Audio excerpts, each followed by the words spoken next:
Pulau Borneo atau Kalimantan lebih identik dengan suku Dayak. Hal ini memang tidak bisa dipungkiri karena suku Dayak merupakan penduduk asli dan yang pertama mendiami Pulau Kalimantan sejak ratusan bahkan ribuan tahun yang lalu.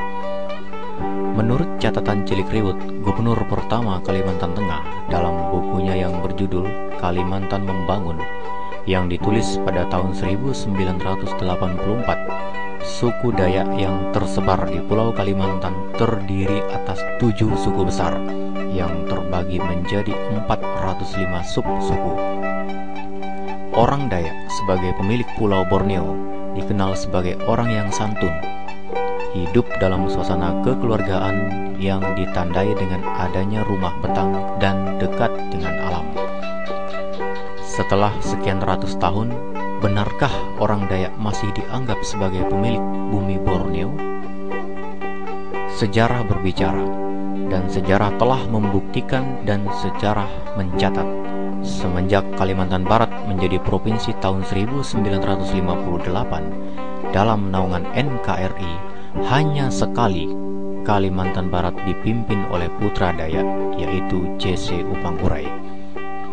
Yang menjadi pertanyaan terbesar dalam benak setiap orang Dayak, mengapa demikian?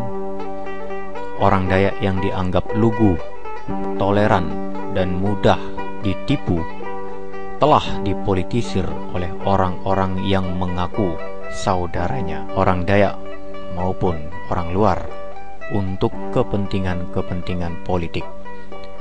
Kenyataan itu dibuktikan dengan sudah 41 tahun orang Dayak dijadikan penonton, bahkan menjadi orang terbuang di tanahnya sendiri, baik di bidang politik, pemerintahan maupun bidang-bidang lain.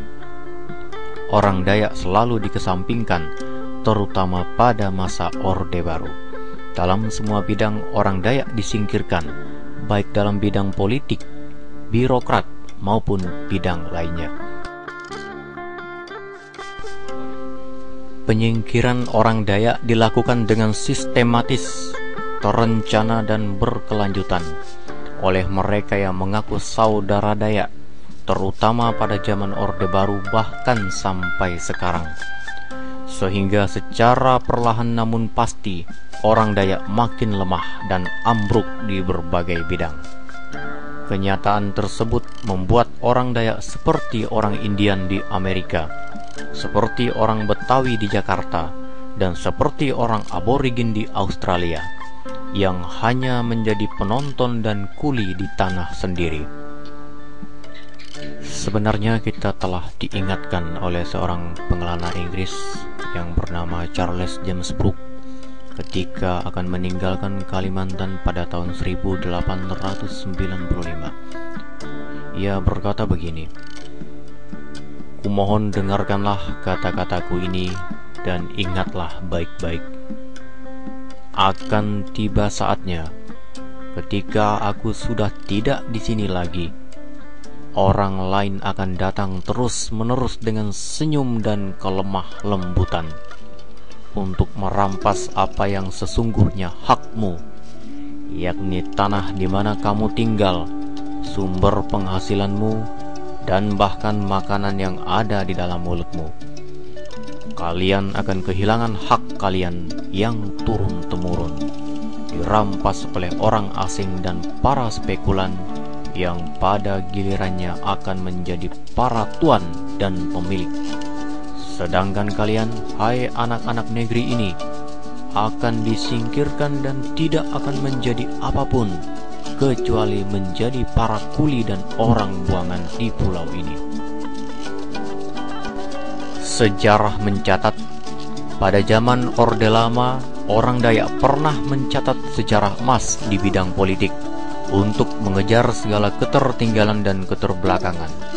Beberapa orang pemuda Dayak yang diorganisir oleh C.C. Upang-Uray, A.F. Korak, L. Kaping, Masuka Janting, F.C. Palaun Suka, Agus Jelani, dan kawan-kawan mendirikan sebuah organisasi politik bernama Dayak in Action tahun 1948. Pada tahun berikutnya, lahirlah Partai Persatuan Dayak, sebuah organisasi politik Dayak.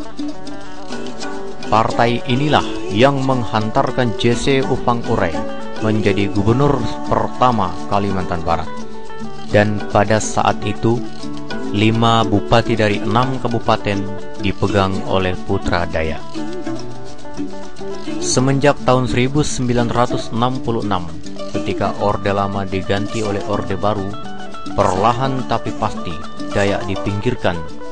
Jangankan untuk jadi gubernur, untuk menjadi bupati pun orang Dayak harus menunggu selama 28 tahun, yaitu dengan terpilihnya Yakobus Frans Layang pada tahun 1995 menjadi Bupati Kapuas Hulu.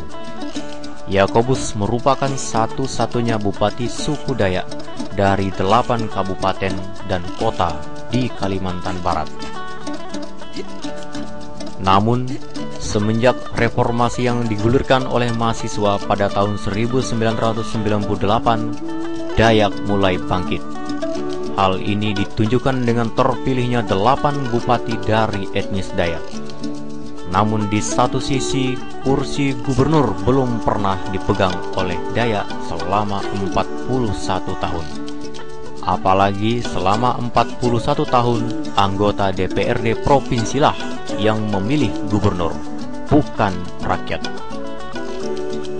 Namun sekarang, melalui Undang-Undang Nomor 32 Tahun 2004 dan Peraturan Pemerintah Nomor 25 Tahun 2007, ketika kedaulatan dikembalikan ke tangan rakyat, yang mana rakyatlah yang akan memilih pemimpinnya dengan modal sebagai penduduk terbesar di Kalimantan Barat, akankah Kalimantan Barat dan tanah Borneo kembali ke tangan orang Dayak?